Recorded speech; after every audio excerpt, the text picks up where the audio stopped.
দর্শক, রাজস্ব খাতে সংস্কার নিয়ে কাজ শুরু হয়েছে বলে জানিয়েছিলেন এনবিআর চেয়ারম্যান এবং একই সাথে সেখানে বাণিজ্য উপদেষ্টার সাথে সাক্ষাৎ করে এনবিআর চেয়ারম্যানের কথা বলেছেন এবং এরপর কথা বলেছেন স্বরাষ্ট্র উপদেষ্টাও। এই বিষয় নিয়ে সর্বশেষ খবর জানাতে আমাদের সাথে আমাদের সহকর্মী শারমিন নীরা সচিবালয় থেকে যুক্ত হচ্ছেন। নীরা, অর্থ উপদেষ্টা এবং একই সাথে স্বরাষ্ট্র উপদেষ্টা কোন কোন বিষয় নিয়ে আজকে এখানে আলোচনা করেছেন এবং আপনাদেরকে কি জানিয়েছেন?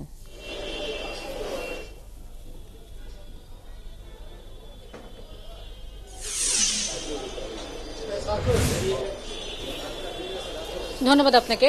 স্বরাষ্ট্র উপদেষ্টা কিছুক্ষণ আগে কথা বলেছেন। মূলত আপনি জানেন দুর্গাপূজার আইন শৃঙ্খলা সংক্রান্ত একটি বৈঠক ছিল, সেখানে ধর্ম উপদেষ্টাও উপস্থিত ছিলেন। এবারের পূজা কিভাবে নির্বিঘ্নে সম্পন্ন করা যায় সেই বিষয়গুলি নিয়ে তিনি জোর দিয়েছেন। এবার ৩২,০০০-এর কিছু বেশি পূজা মণ্ডপ হয়েছে, যদিও এখন পর্যন্ত গ্রসলি যে হিসেব তাতে করে গেল বছরের চাইতে পূজা মণ্ডপের সংখ্যা কিছুটা কম।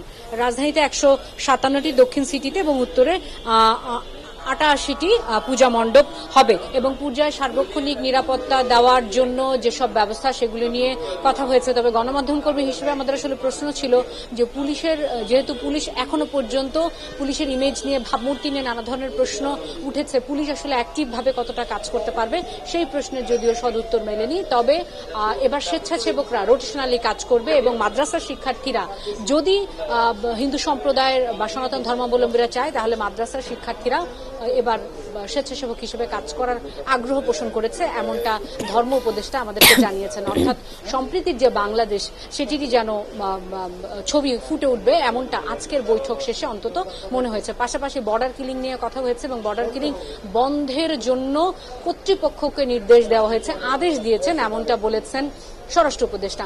এর বাইরে জানাতে চাই, অর্থ উপদেষ্টা ২ দফা কথা বলেছেন। প্রথমে ভারতীয় হাই কমিশনার বাংলাদেশে নিযুক্ত তিনি এসেছিলেন, দুই দেশের দ্বিপাক্ষিক সম্পর্ক আরো কিভাবে জোরদার করা যায় এবং এই অন্তর্বর্তীকালীন সরকারের সাথে সে বিষয়ে জোর দিয়েছেন ভারতীয় যিনি হাই কমিশনার তিনি। পাশাপাশি চলমান যে প্রজেক্টগুলি ছিল সেগুলোকে চালিয়ে নেওয়া, যেগুলিতে ভারতের ঠিকাদার ছিল যারা ৫ আগস্টের পরে কাজ বন্ধ করে রেখেছে, সেগুলিকে আরো সামনে এগিয়ে নিয়ে যাওয়া। পাশাপাশি তথ্য প্রযুক্তি বিষয়েও ভারত সহায়তা দেবে, এই বিষয়গুলি সামনে এসেছে। পাশাপাশি লাইন অফ ক্রেডিটের আওতায় যে অর্থ ছাড় করা এখন পর্যন্ত ১৮০, আমি যদি ভুল না করি, কোটি ডলার সহায়তা দিয়েছে, সেটি চলমান থাকবে এমন কথাও কিন্তু অর্থ উপদেষ্টা বলেছেন। পরবর্তীতে আপনি জানেন যে আজকে পারচেজ ছিল এবং এই পারচেজের আগে আরেকটি মিটিং হয় এবং পারচেজ শেষে কি বিষয় নিয়ে আলোচনা হয়েছে গণমাধ্যম কর্মীদের জানবার আগ্রহ ছিল। একটি কথাই সুস্পষ্ট করে বলেছেন, আগামী ১৪ই সেপ্টেম্বর যারা গণ অভ্যুত্থানে যারা শহীদ হয়েছেন তাদের স্মরণে স্মরণ সভা হবে চিনমৈত্রী সম্মেলন কেন্দ্রে।